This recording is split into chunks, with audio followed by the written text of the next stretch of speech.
So 30 small peaches makes about 9 cups of juice, or 72 ounces.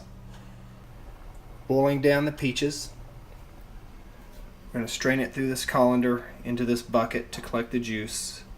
We're going to take that juice with a smaller scale strainer and strain that and save just the juice. And we'll do that for jellies and for wine. If you're going to make jam or preserves, you're going to have to save some of the solids. You can also save some of the solids if you're going to put that in a nylon straining bag in the wine. That's your choice. You don't have to do that.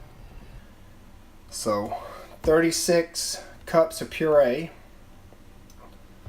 will make 1 gallon of juice. So I'm going to take these 3 and make wine from, and then these 2 here I'll make jam and preserve from. That's good. You want that, especially for fermentation. And this one has a lot more in it than these do.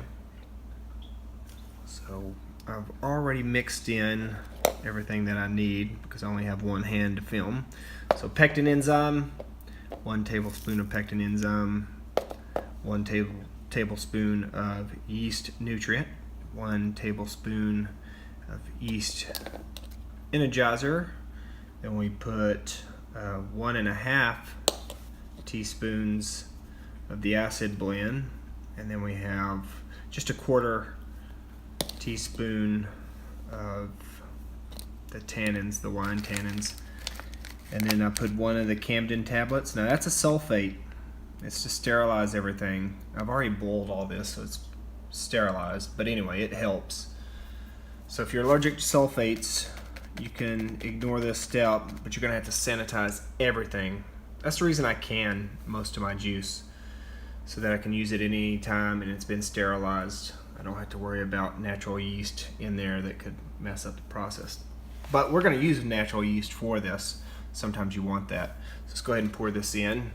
So we've got 3 quarts or 12 cups of juice.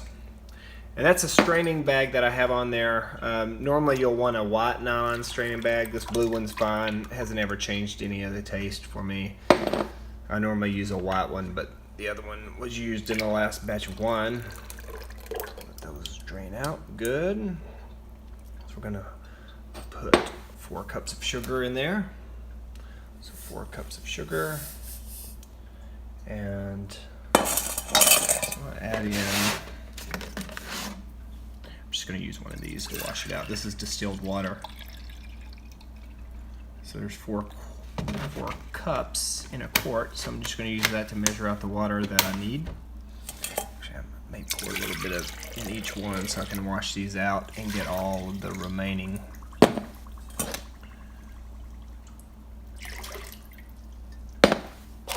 Settlement out of those jars. I'll put just a little bit more in that one. Wash it around. Won't hurt to have a little extra. But really just 4 cups of distilled water is what you're looking for. Now, I haven't added in, and I'm not going to until tomorrow, but I haven't added in the natural yeast. I'll let this settle, let that Camden tablet do its work, and then I'll put in 24 hours later, I'll put in the natural yeast. All right, it's been about 24 hours since we put the juice and everything in it and the Camden tablets. That's really what we're waiting on. Now we're going to use the natural yeast. I'm just going to pour all the contents in there. There we go. Let that, and then I'll stir it a little bit.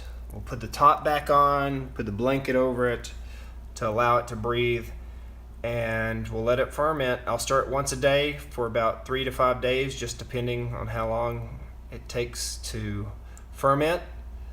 And then I'll check the specific gravity, and if it's where I want it to be, normally about 1.040, then it is time to go into secondary fermentation.